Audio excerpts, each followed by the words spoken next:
안녕하십니까. 코로나19 통합뉴스룸입니다. 이화영 전 경기도 평화부지사가 쌍방울그룹에서 수억 원의 뇌물을 받았다는 혐의로 구속됐습니다. 쌍방울 부회장 A씨는 뇌물 공여 등의 혐의로 구속됐습니다. 이현준 기자입니다. 수원지방법원은 오늘 새벽 이화영 전 경기도 평화부지사에 대해 구속영장을 발부했습니다. 재판부는 범죄 혐의가 소명되고 증거인멸의 우려가 있다고 영장 발부 사유를 밝혔습니다. 이 전 부지사와 함께 구속영장이 청구된 쌍방울 부회장 A씨에 대해서도 뇌물 공여 혐의 등으로 구속영장을 발부했습니다. 이 전 부지사는 2017년부터 1년여 동안 쌍방울 사회이사를 지냈습니다. 검찰은 이 전 부지사가 2018년에 사회이사를 사임한 뒤에도 쌍방울 법인카드를 사용하고 차량을 제공받은 것으로 보고 있습니다. 2018년 8월부터 올해 초까지 받은 뇌물만 2억 5천만 원이 넘는 것으로 검찰은 판단하고 있습니다. 검찰은 쌍방울이 이 전 부지사의 측근 A씨를 직원으로 허위 등재하고 월급을 준 것도 뇌물로 보고 있습니다. 검찰은 쌍방울이 대북사업 이권을 위해 경기도 대북사업 총괄이었던 이 전 부지사에게 뇌물을 준 것으로 의심하고 있습니다. 이 전 부지사는 2019년 쌍방울이 북한 측과 사업을 논의하는 자리에 동석하기도 한 것으로 알려졌습니다. 검찰은 또 이 전 부지사 아들이 쌍방울 계열사에서 1년여간 근무한 것과 관련해 취업 특혜 여부도 수사하고 있습니다.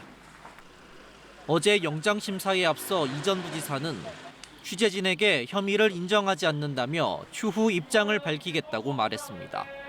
KBS 뉴스 이현준입니다.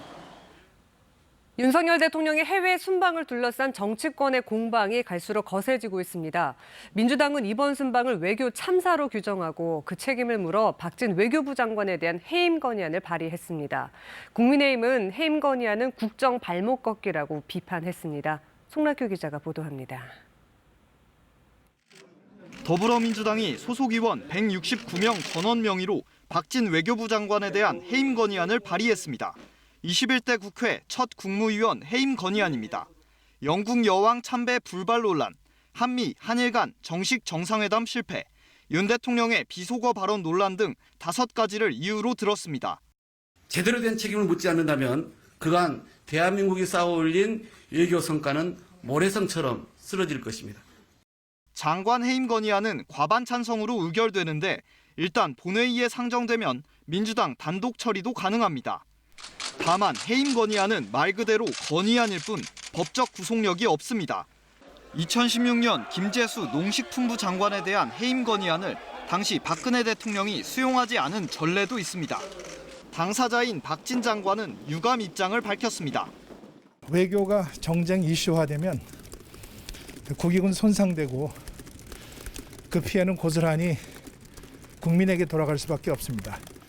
대통령실은 일단 국회 논의를 지켜보겠다는 입장인데 격앙된 분위기도 감지됐습니다. 대통령실 고위 관계자는 야당이 대통령을 인정 못하겠다는 것, 선거 불복 수준이라며 불쾌감을 드러냈습니다. 국민의힘도 민주당이 국정방해, 나아가 발목 걷기를 시도하는 것이라며 강하게 반발했습니다. 국회에서 절대 다수 의석을 차지한 민주당은 걸핏하면 국무위원들에 대한 탄핵 해임을 조자룡 헝칼 쓰듯 꺼내고 있습니다. 윤 대통령과 여권에 대해 적반하장, 잘못한 사람이 오히려 성내고 있다는 게 민주당 입장입니다. 해임 건의안 추진엔 이런 불쾌감마저 깔려 있어서 김진표 국회의장의 여야 협의 당부에도 타협점을 찾을지는 미지수입니다. KBS 뉴스 송락규입니다. 대통령실이 윤석열 대통령의 비속어 논란과 관련해 해당 발언을 처음 보도한 MBC에 보도 경위를 묻는 공문을 보냈습니다. 이 MBC는 언론 자유를 위협하는 압박으로 비칠 수 있다며 매우 유감스럽고 우려스럽다는 입장을 발표했습니다. 박민철 기자입니다. 윤석열 대통령의 비속어 발언 논란을 보도한 MBC에 대해 대통령실이 보낸 공문입니다. 먼저 바이든이라고 발음을 특정한 근거와 대통령실 등의 확인 절차는 거쳤는지 등을 물었습니다. 해당 발언을 자막으로 표기하면서 국회라는 단어 앞에 괄호로 미국이라고 표기한 이유, 미 국무부와 백악관에 입장을 요청한 이유에 대해서도 물었습니다. MBC 보도로 한미 동맹 관계가 훼손되고 국익에 심대한 타격을 입었다고 했습니다. 문제의 본질은 비속어를 사용한 게 아니라 최우방 동맹국을 폄훼하는 듯한 발언을 했다고 기정사실화한 거란 주장도 나왔습니다.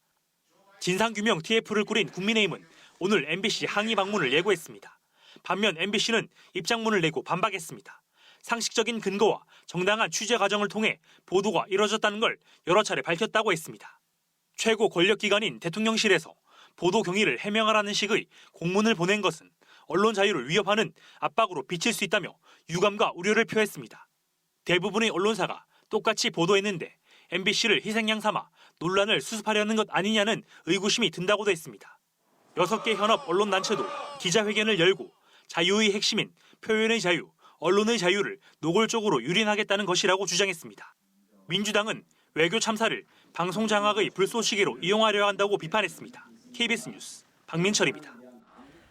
국민의힘 이준석 전 대표가 정진석 비상대책위원장의 직무를 정지해달라며 낸 가처분 신청 등에 대한 신문이 열립니다. 서울 남부지법 민사합의 51부는 오늘 오전 11시 이준석 전 대표가 낸 가처분 신청 등에 대한 신문을 진행합니다. 이준석 전 대표는 지난번에 이어 오늘도 법정에 직접 출석해서 입장을 밝힐 예정입니다. 국민의힘 윤리위원회가 수해 현장 실언 논란을 빚은 김성원 의원 등에 대한 징계 여부를 심의합니다. 국민의힘 윤리위는 오늘 저녁 7시 국회에서 전체 회의를 열고 김성원 의원에 대한 징계 여부를 논의합니다. 또 행정안전부 내 경찰국 신설 반대와 이상민 행안부 장관 탄핵 등을 주장한 권은희 의원에 대해서도 징계 여부를 심의합니다. 윤석열 대통령을 비판하며 양도구육 등의 발언을 해 징계 절차가 개시된 이준석 전 대표에 대해선 오늘 논의가 어려울 것으로 보입니다. 더불어민주당 이재명 대표가 오늘 오전 국회에서 대표 취임 후 첫 교섭단체 대표 연설을 합니다. 이재명 대표는 연설에서 민생을 최우선으로 강조하며 유능한 대한야당의 면모를 호소할 계획입니다. 이 대표는 국가가 국민의 최소한의 삶을 보장하는 것을 넘어 기본적인 삶을 보장해야 한다는 점을 강조하며 대선 때부터 강조해온 기본소득과 기본주택, 기본금융 등 이른바 기본 시리즈 정책 필요성도 언급할 것으로 보입니다. 이와 함께 쌀값 정상화법과 가계부채 대책 3법 등 최근 민주당이 우선 추진 7대 법안으로 제시한 법안 처리 필요성도 언급할 예정입니다. 그제 8명의 사상자가 발생한 대전 현대아울렛 화재와 관련해 불이 난 직후로 추정되는 지하주차장 영상이 입수됐습니다. 화재 현장에선 어제 국과수 등 합동 감식반이 정밀 감식을 진행했는데 하역장 주변에서 최초 불꽃이 일어난 점에 주목하고 있습니다. 정재훈 기자입니다. 차량 한 대가 지하주차장으로 진입합니다. 안으로 들어가자 차량 한 대가 앞에 멈춰서 있고 멀리 100여 미터 떨어진 곳에선 붉은 화염이 타오르고 불똥이 떨어지는 게 선명히 보입니다. 연기가 몰려오기 시작하자 차량은 후진을 하지만 곧 짙은 연기에 휩싸여 주변을 분간하기도 어려워집니다. 불이 난 직후로 추정되는 오전 7시 40분쯤 아울렛 지하주차장으로 들어가던 차량에 찍힌 블랙박스 영상입니다. 영상에서 보듯 순식간에 화염과 검은 연기가 가득 찼던 지하 1층은 새까맣게 그을렸습니다. 어제 수사본부의 화재 현장 정밀 감식이 진행되며 주차장 내부가 일부 공개됐습니다. 천장의 배관부터 기둥, 바닥까지 모두 불에 타 참혹한 모습을 드러냈습니다. 국가수와 소방 등 합동 감식반은 발화점으로 추정되는 지하 1층 하역장을 중심으로 감식을 벌였습니다. 건물 내 CCTV를 확보한 경찰에 따르면 지하 1층 하역장 앞에 1톤 탑차가 멈춰서고 작업자는 물건을 내린 뒤 자리를 떠납니다. 이어 10여 초 만에 하역장 앞에 쌓인 상자와 차량 사이에서 불길이 치솟고 곧 지하주차장 전체로 확산했습니다. 지게차를 동원해서 그 최초 발화로 의심되는 차량에 그 바퀴를 들어 올려서 그 바퀴 밑에 떨어진 그 잔해물을 수거했고 화재 원인을 조사 중인 합동감식반은 국립과학수사연구원에 잔해물에 대한 분석을 의뢰하고 소화전과 스프링클러 등 방제 설비가 제대로 작동했는지도 조사하고 있습니다. 숨진 피해자 7명은 국과수 부검 결과 모두 질식사로 숨진 것으로 확인됐습니다. 어제 현장에서 감식 과정을 지켜보던 유족들은 철저한 화재 원인 규명과 함께 수사 진행 상황도 투명하게 공개할 것 등을 요구했습니다. KBS 뉴스 정재훈입니다. 중앙방역대책본부는 오늘 오전 0시 기준 코로나19 신규 확진자 수가 36,159명이라고 밝혔습니다. 이 가운데 국내 발생은 35,780명, 해외 유입은 379명입니다. 입원 중인 위중증 환자는 어제보다 26명이 줄어든 375명입니다. 사망자는 46명 발생해 누적 사망자는 28,318명, 누적 치명률은 0.11%입니다. 우크라이나 내 러시아 점령지에서 치러진 러시아 영토 편입을 위한 주민 투표가 종료됐습니다. 압도적인 가결이 예상되고 있는 가운데 이르면 이달 말에 합병이 선언될 것으로 보입니다. 이에 서방은 가짜 투표라며 결과를 인정할 수 없고 관련자를 제재하겠다고 반발했습니다. 베를린 김규수 특파원의 보도입니다. 닷새간 치러진 러시아와 합병을 묻는 주민 투표. 우크라이나 동부 도네츠크와 루안스크, 남부 자포리자와 헤르손 4개 주에서 치러졌습니다. 최종 결과는 5일 안에 확정되는데 모든 지역에서 90%가 넘는 찬성이 나온 것으로 전해졌습니다. 이에 따라 합병 절차가 일사천리로 진행될 것이란 전망입니다. 이르면 30일 푸틴 대통령이 점령지의 러시아 연방 가입을 공식 선언할 것이란 관측이 나옵니다. 우크라이나와 서방은 즉각 반발했습니다. 우크라이나는 러시아의 합병 시도에 서방의 강력한 대응을 촉구했습니다. Так звані референдуми, тим більшою буде мотивація Росії надалі здійснювати ескалацію і анексувати території. 서방은 러시아의 가짜 투표라며 결과를 인정하지 않겠다고 강조했습니다. 불법 투표에 관여한 사람들에게는 책임을 묻겠다는 뜻도 분명히 했습니다. 이에 따라 서방은 더욱 강화된 러시아 제재 방안 마련에 속도를 낼 것으로 보입니다. We and many other countries have already been crystal clear. We will not, indeed we will never recognize the annexation of Ukrainian territory by Russia. 하지만 러시아의 영토 병합 후 전쟁의 양상이 바뀔 수 있다는 우려가 나옵니다. 러시아는 병합 지역에 대한 공격은 자국 영토에 대한 침공이기 때문에 핵무기를 포함한 모든 자위력을 사용하겠다고 천명한 바 있습니다. 반면 우크라이나는 영토 탈환을 계속하겠다는 계획이어서 전쟁이 격화되는 건 피할 수 없어 보입니다. 베를린에서 KBS 뉴스 김기수입니다. 이번엔 KB증권 연결해서 오늘의 주식시장 알아보겠습니다. KB증권입니다. 수요일장 국내 증시 주요 지수가 일제히 하락 출발했습니다.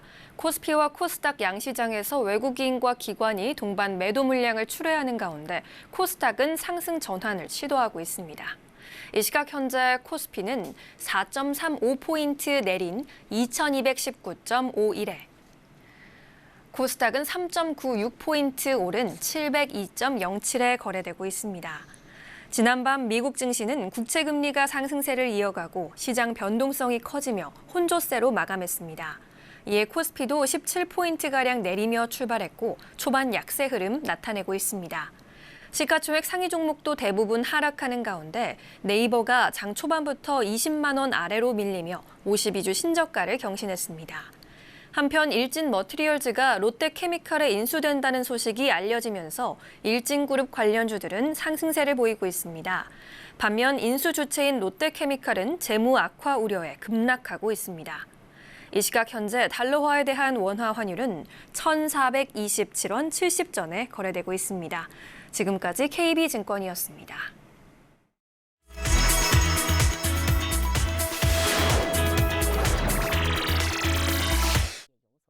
건조한 가을철을 맞아 중국에서는 중요 목조 문화 건물 수천 개가 밀집해 있는 베이징 고궁박물원에서 가상 화재 훈련이 실시됐습니다.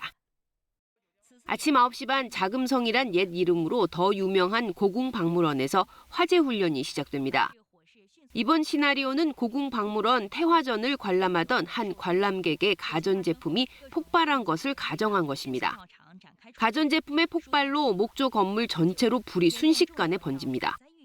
부상자까지 발생한 위급한 상황. 상황 발생 몇 분 만에 화재 진압과 인명 구조가 동시에 이루어져야 합니다. 경찰은 논란 관람객들을 안전히 대피시키고 구조되는 부상자들을 구하고 소방대는 불을 진화합니다. 거센 불길을 잡기 위해 건물 사방에서 물대포가 쏘아지고 건물 내부에 불을 끄는 첨단 소방 로봇의 출동으로 모든 상황이 정리가 됩니다.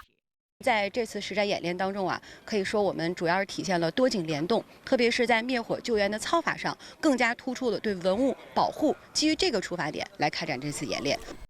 이번 화재 진압 훈련에는 소방차 14대와 경찰과 소방 그리고 구조대까지 총 200여 명이 동원됐습니다. 일본 오키나와에서 300km 남쪽에 위치한 미야코 섬. 청정 해역에 둘러싸인 섬이지만 가까이 들여다보면 사정이 다릅니다.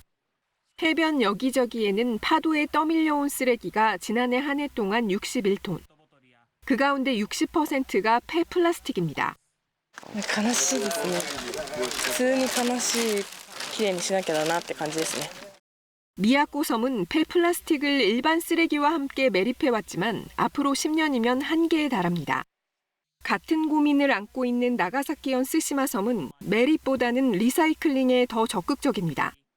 올해 2천만 엔을 들여 플라스틱을 재활용할 수 있는 새 기계를 도입했습니다.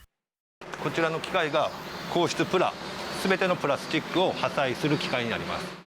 폐플라스틱을 색깔별로 나눠 파쇄한 뒤 칩 형태로 가공하면 육지의 기업들이 사들여 쓰레기 봉투나 볼펜 등으로 제품화하는 식입니다.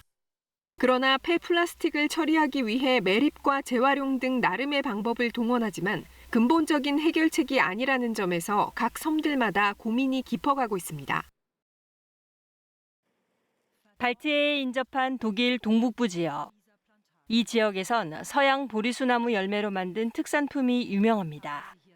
주스와 잼, 마멀레이드 등이 대표적인데 이 지역 방문객들의 필수 구매품이라고 합니다. 하지만 최근에는 이 제품들을 찾아보기가 힘들어졌습니다. 서양 보리수나무가 몇 년째 말라 죽고 있기 때문입니다. 처음엔 몇 그루가 말라 죽더니 어느새 단위 농가별로 피해 면적이 커지다 지금은 지역 전체로 피해가 확산됐습니다. 물을 듬뿍 줘도 나무는 계속 고사하고 있습니다. Wenn man den Sandton mitgepflanzt hat, alles per Hand gepflanzt und jetzt roden muss, das ist schon echt bitter. 그 결과 한 해 서양 보리수나무 열매 수확량이 이 농가의 경우 평균 120톤 이상을 유지했으나 올해는 불과 10톤에 그치고 있는 실정입니다. 연방정부까지 조사에 나섰지만 아직까지 명확한 원인을 찾지 못하고 있어 이 지역에서 서양 보리수나무 자체가 완전히 사라질 수 있다는 우려도 나오고 있습니다. 영국 해협을 마주하고 있는 프랑스 솜무 지역은 바다새들의 서식지로 유명한 해안입니다. 하지만 최근 조류 인플루엔자가 휩쓸고 가면서 바다새들의 활기 대신 죽음의 흔적만 가득해졌습니다.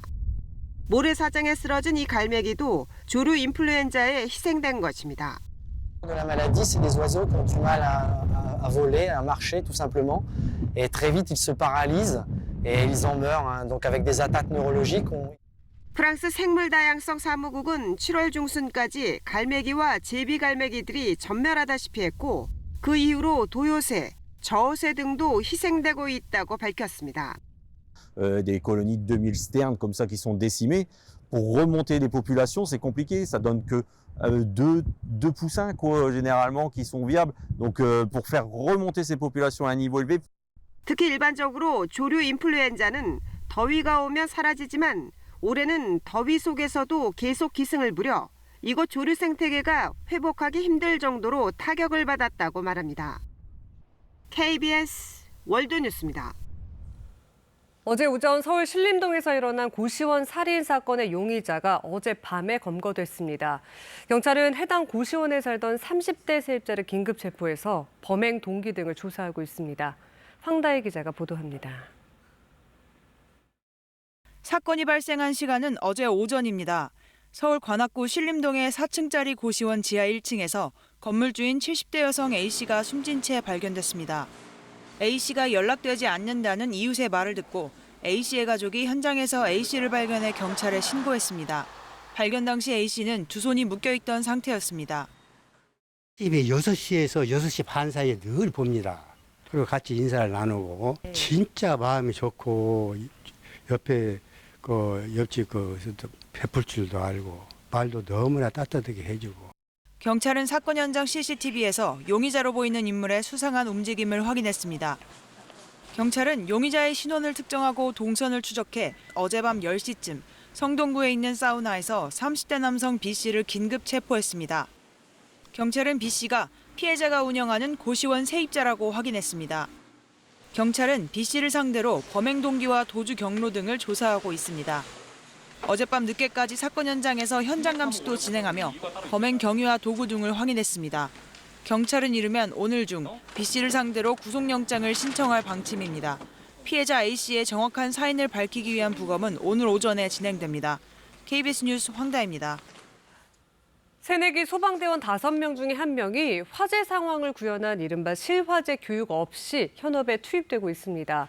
교육시설 자체가 부족하기 때문인데요. 내년도에도 예산이 반영되지 않아서 교육 차질은 물론 안전 우려까지 제기되고 있습니다. 이우준 기자가 전해드립니다. 1100도 열기를 피해 무릎을 굽히고 이동합니다. 소방대원들이 실제 불이 난 공간에서 화재의 단계별 특징과 안전 확보 방법 등을 배우는 실화재 교육장입니다. 버티겠다, 못 버티겠다가 판단이 되거든요. 경험을 하면. 근데 내가 한 번도 경험을 해보지 않고 딱 들어가면 뜨거워 그래 못 들어가는 거예요. 이곳은 실화재 교육장입니다. 일반 가정집처럼 꾸며놓은 이곳에서 소방대원들은 인명구조, 화재 진압 등을 교육받습니다. 하지만 전국 모든 신임 소방대원들이 이런 실화재 교육을 받는 건 아닙니다. 최근 3년간 신임 소방대원 중 실화재 교육을 받지 못한 소방대원은 3,100여 명, 5명 중 1명꼴입니다. 결국 현업에 배치되고 나서야 실제 화재 현장을 가보게 되는 건데 미리 교육을 받은 대원과는 차이가 날 수밖에 없습니다. 실제로 소방관이 되어서 화재를 이제 직접적으로 맡았을 때는 긴장되고 너무 긴장하다 가슴도 빨리 뛰고 그렇게 되더라고요. 전국 소방교육시설은 모두 13곳. 이 가운데 실화재 교육장이 갖춰진 건 6곳에 불과합니다. 소방청이 실화재 교육장을 4곳 더 확충하겠다며 26억 원의 예산을 기재부에 신청했지만 내년 예산안엔 한 푼도 반영되지 않았습니다. 국민의 그 생명과 소방관의 안전에 직결되는 게 바로 이 실화재 교육장 건립입니다. 그런데 이것을 방치하고 예산이 반영되지 않았다는 것은 좀 개탄스럽고요. 소방공무원 수는 지난 10년간 70% 가까이 늘었고 올해도 3,800여 명이 채용될 예정입니다. 인원 증가에 맞춰 교육훈련 시설에 대한 투자도 뒤따라야 한다는 지적이 나옵니다. KBS 뉴스 이호준입니다. 먹거리 물가의 오름세가 꺾이지 않고 있는 가운데 수입 밀가루 가격이 또 오를 수 있다는 전망이 나왔습니다. 우크라이나 전쟁으로 출렁이었던 국제 곡물 시장은 안정을 되찾아가고 있지만 치솟는 환율이 변수로 떠오르고 있습니다. 장혁진 기자가 보도합니다. 축구장 200일이 배에 누런 곡물이 산더미처럼 쌓여 있습니다. 가루를 날리며 하역 장비로 빨려 들어갑니다. 한 달여 전 우크라이나에서 출발해 들어온 사료용 옥수수로 모두 6만 1,000톤 규모입니다. 배가 한동안 묶여 있었습니다. 그러다가 8월 달에 러시아와 터키 등과 이제 합의가 되면서 곡물을 한국으로 들여오게 되었습니다. 우리나라가 우크라이나 등 흑해에서 들여오는 옥수수와 밀은 전체 10% 수준. 현재 우크라이나에는 이런 옥수수 같은 곡물이 약 2천만 톤가량 보관돼 있는 것으로 전해졌습니다. 러시아의 우크라이나 침공 이후 급등했던 국제 곡물 가격 지수는 흑해 지역의 수출이 조금씩 정상화되면서 3분기 들어 오름세가 한풀 꺾였습니다. 앞으로도 이 지역의 곡물 수출은 더 늘어날 것으로 보이는데 이제는 치솟는 환율이 문제입니다. 이미 지난달 밀 수입 가격은 지난해보다 45%, 옥수수는 50% 가까이 각각 오른 상황. 환율은 이달 들어 더 가파르게 오르고 있습니다. 선물거래 대금 지급이 현 시점에서 이루어지기 때문에 현 시점의 환율이 수입 가격에 영향을 주는 것은 분명하고요. 올해 말이나 내년 초 가공식품 물가에 영향을 주지 않을까. 정부는 국회에 제출한 자료에서 지난해 이후 3차례 인상된 밀가루 가격이 하반기에 또 오를 수 있다고 예측했습니다. 식품과 외식 물가를 더 자극할 수 있는 건데 이미 다음 달에도 라면과 과자 등 가공식품의 줄 인상이 예고됐습니다. 정부는 식품업계에 가격 인상을 자제해달라고 압박했지만 뾰족한 해법이 없어 고민은 더 깊어지고 있습니다. KBS 뉴스 장혁진입니다. 오늘도 일부 내륙과 산지는 기온의 일교차가 큰 폭으로 벌어지겠습니다. 오늘 아침 대관령은 2.5도까지 내려가 이번 가을 들어 가장 낮은 기온으로 출발했는데요. 하지만 낮에는 23도까지 껑충 올라 일교차가 무려 20도 이상이나 나겠습니다. 또 서울도 아침에는 16.1도로 서늘했지만 낮에는 예년보다 높은 27도까지 올라 일교차가 10도 이상 나겠습니다. 개천절인 다음 주 월요일까지는 한낮의 늦더위가 이어지며 일교차 큰 날씨가 계속되겠습니다. 다음 주 화요일에 전국에 비가 오고 나서야 기온이 제자리를 되찾겠습니다. 아침 안개가 빠르게 걷히고 있습니다. 오늘은 고기압의 가장자리에서 전국에 가끔 구름이 끼겠습니다. 당분간 대기가 차차 건조해지겠습니다. 낮 최고 기온은 서울 27도, 강릉과 청주, 전주와 광주, 대구, 부산 26도로 예년보다 1도에서 3도 정도 높아 낮에는 다소 덥겠습니다. 바다의 물결은 모든 해상에서 0.5에서 2m 정도로 비교적 낮게 일겠습니다. 날씨 전해드렸습니다. 코로나19 통합 뉴스를 마칩니다. 고맙습니다.